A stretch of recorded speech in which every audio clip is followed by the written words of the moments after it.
Seja bem-vindo, bem-vinda a essa videoaula, e nesse vídeo nós vamos trabalhar com a implementação da rede neural na base de dados de crédito utilizando a ferramenta Keras, que ela é específica para você trabalhar com Deep Learning. E talvez você já tenha ouvido falar da ferramenta TensorFlow, que é desenvolvida pelo Google, e nós temos essa ferramenta Keras que, de certa forma, ela é um pouco mais fácil para você trabalhar. Tem muitas funções que você não precisa desenvolver manualmente e que elas já estão prontas. Então, na verdade, essa ferramenta Keras, ela roda sobre o TensorFlow. Então, você precisa ter o TensorFlow instalado para que você consiga rodar os códigos do Keras, que por trás dos panos ele vai estar acessando o TensorFlow para fazer as funções. Como comentei antes, a diferença é que ele é muito mais fácil de você trabalhar do que o TensorFlow.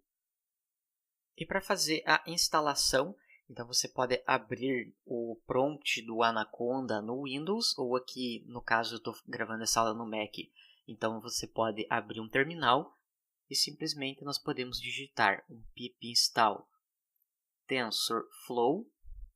Aqui no meu caso ele já disse que já está instalado, mas se você não tem essa ferramenta instalada, então ele vai executar os processos de instalação. Logo após você vai digitar um pip install Keras e ele também vai fazer os processos de instalação, e aqui no meu caso ele também já está dizendo que ele já está instalado. Então esse é o único processo que você precisa fazer para instalar a ferramenta. Aqui de volta no Spider, lembrar de estarmos setados aqui no nosso diretório de trabalho. Então aqui no meu caso, Users, Jones, Cursos, Machine Learning, Data Science com Python. E vamos salvar esse arquivo aqui que já vem definido como padrão. E eu vou chamar esse arquivo de Keras Credit Data. Clicamos em salvar. Vamos abrir o nosso template Credit Data. Copiamos toda essa codificação. Colamos aqui no nosso novo arquivo. E aqui nós podemos executar toda essa parte do pré-processamento. Damos um Ctrl Enter. No explorador de variáveis podemos observar que todas as variáveis já estão criadas. Lembrando que nós vamos utilizar 1.500 registros para fazer o treinamento e 500 registros para fazer o teste.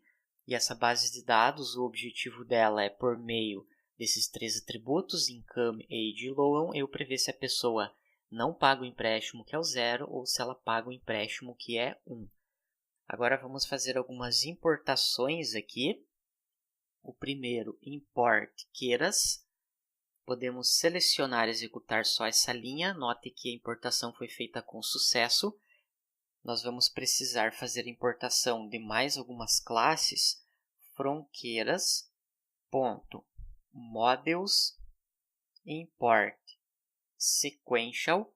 E aqui nós temos um modelo sequencial, que é aquela ideia da rede neural que nós trabalhamos na aula teórica, que nós temos os pesos fluindo da camada de entrada para a camada oculta para a camada de saída. Então nós vamos executar essa linha. Note que a importação foi feita com sucesso também. Vamos precisar fazer mais uma importação. From Keras.layers, layers de camadas, import dense. Então quer dizer que nós vamos estar trabalhando com uma rede neural do tipo densa. Uma rede neural densa, ela tem essa característica de cada um dos neurônios conecta-se com todos os outros.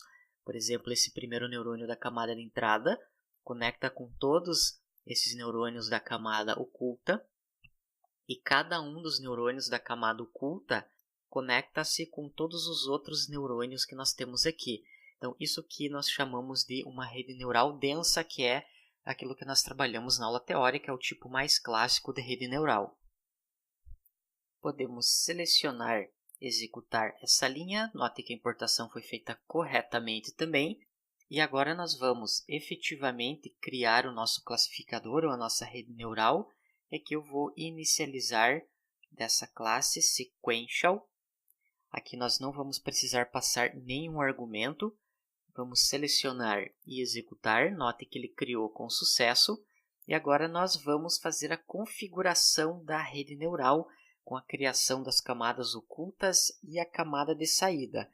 nós vamos chamar o método .add, que ele vai adicionar uma nova camada, e vamos criar um novo objeto do tipo denso, aquela ideia da ligação dos neurônios, e nós temos alguns parâmetros que nós podemos passar aqui. Perceba que aqui ele já coloca uma lista. Caso você queira visualizar mais detalhes, você pode abrir o Help apertando Ctrl Command I. Então ele vai abrir a ajuda aqui. Então aqui nós vamos passar alguns parâmetros. O primeiro é chamado de Units, que eu vou passar quantos neurônios existirão nessa camada oculta. Lembrando que cada vez que eu chamo esse add, eu estou criando uma camada oculta somente. E para isso nós podemos utilizar essa fórmula que nós trabalhamos aqui, que eu faço o somatório das entradas mais as saídas e divido por 2. Como, por exemplo, nesse segundo caso, nós temos 1, 2, 3, 4, 5, 6, 7 entradas, mais uma saída, nós temos o valor de 8. 8 divididos por 2 é 4, então nós colocamos 4 neurônios na camada oculta. Lembrando que essa fórmula não é uma obrigatoriedade. Para você achar qual o número de camadas, o número de neurônios, você precisa fazer testes. Mas como nós conversamos na aula teórica sobre esse assunto, o ideal é que você já comece montando a rede neural com essa estrutura e a partir dela você vai evoluindo, vai aumentando, diminuindo as camadas ou os neurônios. E nesse nosso caso, nós temos 3 atributos previsores, temos somente um valor de classe, então nós temos o valor de 4, 4 divididos por 2, nós temos o valor de 2. Então quer dizer que eu vou colocar 2 neurônios nessa camada. Aqui também nós podemos passar qual é a função de ativação, e eu vou passar a ReLU, que é aquela função rectifier, que inclusive recomenda-se você utilizar essa função, que por experimentos ela tem a tendência a dar melhores resultados. E como essa é a primeira camada escondida da minha rede neural, eu preciso passar quantas entradas ela vai ter. Então, note que aqui nós temos esses 3 valores. Então, eu tenho mais uma propriedade para fazer o preenchimento, que é o input GIN igual a 3. Então, você precisa obrigatoriamente passar esse valor para a primeira camada, porque ele não sabe quais dados que ele vai receber, como que ele vai preparar essa rede neural. Então, agora nós podemos selecionar e executar essa primeira parte. Note que essa primeira camada já foi criada com sucesso e nós vamos definir mais uma camada oculta. Então, o código ele vai ser praticamente o mesmo, units igual a 2, ou seja, também nós teremos 2 neurônios. E aqui também nós vamos passar a função ReLU. Importante salientar que agora nós não precisamos colocar esse parâmetro, ele só vai para a primeira camada oculta. Podemos selecionar e executar, foi criado com sucesso. E agora, por fim, nós vamos adicionar a nossa camada de saída. Então, aqui também nós vamos criar dessa classe Dense Units, vai ter o valor de 1, ou seja, nós temos somente um neurônio na camada de saída. E isso acontece porque nessa base de dados nós temos um problema binário, nós temos somente as classes 1 e 0. Então, por isso que nós colocamos esse valor 1. Se você estivesse trabalhando com dados categóricos, com 3, 4, 5 classes, aqui você ia colocar o número de classes que você tem na tua base de dados. Assim como nós vimos lá naquela aula teórica sobre a camada de saída com dados categóricos.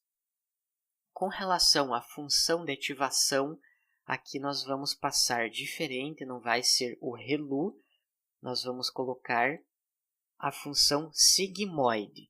Então, o que acontece é que quando você tem camadas de saídas binárias, como nesse caso de 0 e 1, então você usa a função sigmoid, que ele é uma função que vai retornar uma probabilidade. Caso você estivesse trabalhando com mais classes, vamos supor aquele exemplo do risco de crédito, que pode ser alto, médio ou baixo, então você usaria no lugar do sigmoid a função softmax. Então vamos selecionar e criar também essa nova camada. Foi criado aqui com sucesso.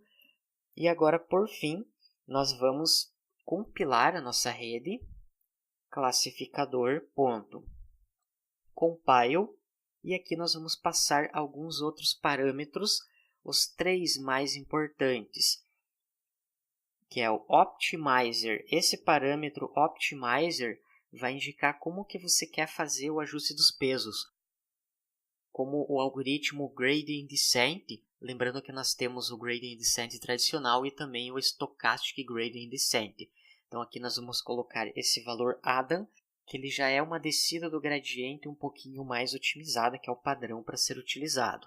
Aqui nós vamos precisar passar como parâmetro qual é a função de perda. Como nós vimos lá na aula teórica, nós fazemos aquele cálculo do erro, pegamos a resposta esperada menos a resposta que foi calculada. Inclusive, nós temos várias fórmulas para fazer o cálculo do erro, como nós vimos para você levar ao quadrado, você tirar a raiz quadrada. Então, um padrão que você pode utilizar, que é bastante usado, que é esse Binary Cross Entropy, que esse conceito aqui da entropia, ele tem algumas definições lá da teoria de informação. E caso você queira saber mais, é um assunto bem matemático mesmo. Se você pesquisar sobre cross-entropia, você vai achar bastante material. E por fim, nós vamos colocar as métricas, que é como que eu quero fazer a avaliação desse algoritmo.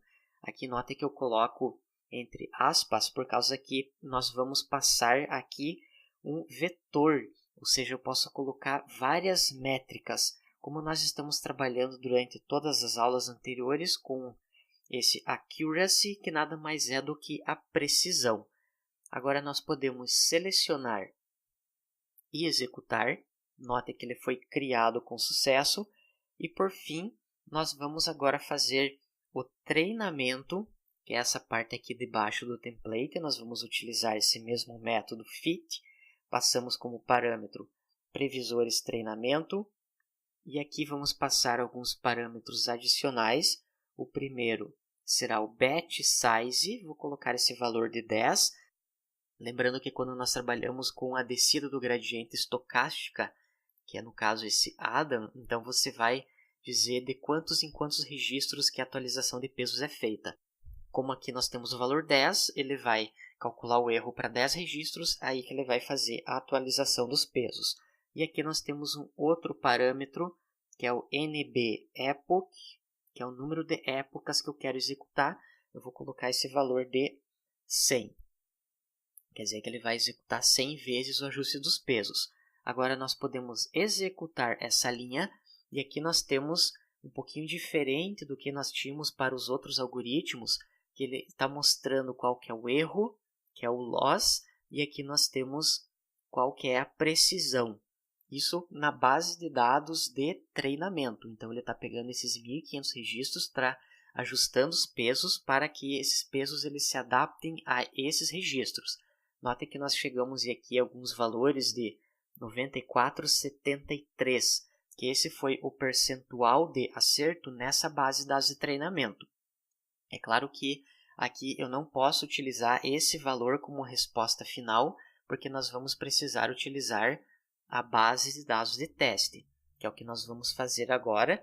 Então, essa última parte, nós temos que as previsões recebe o classificador.predict. Eu passo aqui previsores teste. Podemos executar essa linha.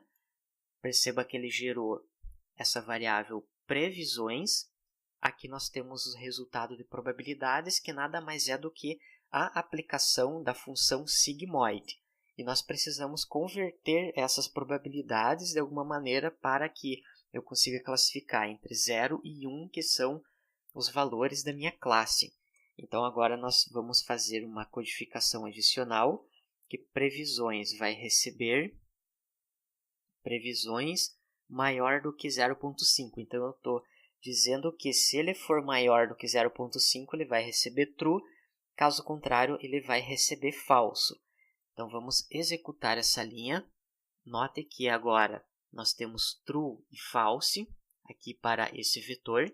E esse valor é um limiar, um threshold que você que deve definir.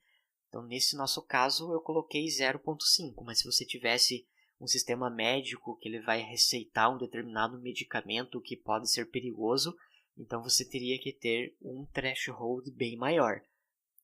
E agora, por fim, nós podemos executar essa parte do código que ele vai calcular a precisão. Note que nós temos o Accuracy Score e também vai gerar a matriz de confusão. Então, vamos selecionar e rodar essa parte. E perceba que aqui ele chegou nesse valor de precisão de 94%. Nós podemos abrir a matriz de confusão. Perceba que da classe 0 ele errou 13, 0 classificado como 1. E da classe 1 ele também errou 13, ou seja, foram uns classificados como 0. Então, vamos abrir agora o nosso arquivo com os resultados. E aqui nós podemos observar que ele ficou abaixo do teste com rede neural utilizando o scikit-learn.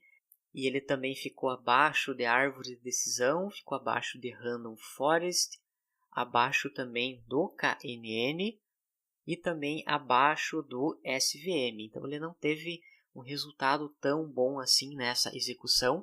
Lembrando que nós vamos trabalhar lá no próximo módulo em como fazer uma avaliação melhor, mais precisa desses dados. Pois em uma outra oportunidade que eu havia rodado essa mesma base de dados, ele tinha chegado no valor de 100%. Então existe uma variabilidade muito grande de resultado para resultado e de execução para execução. Só que isso nós vamos discutir no próximo módulo. Com isso nós fechamos essa videoaula, que você aprendeu como utilizar o Keras para a construção de uma rede neural. Obrigado e até a próxima aula.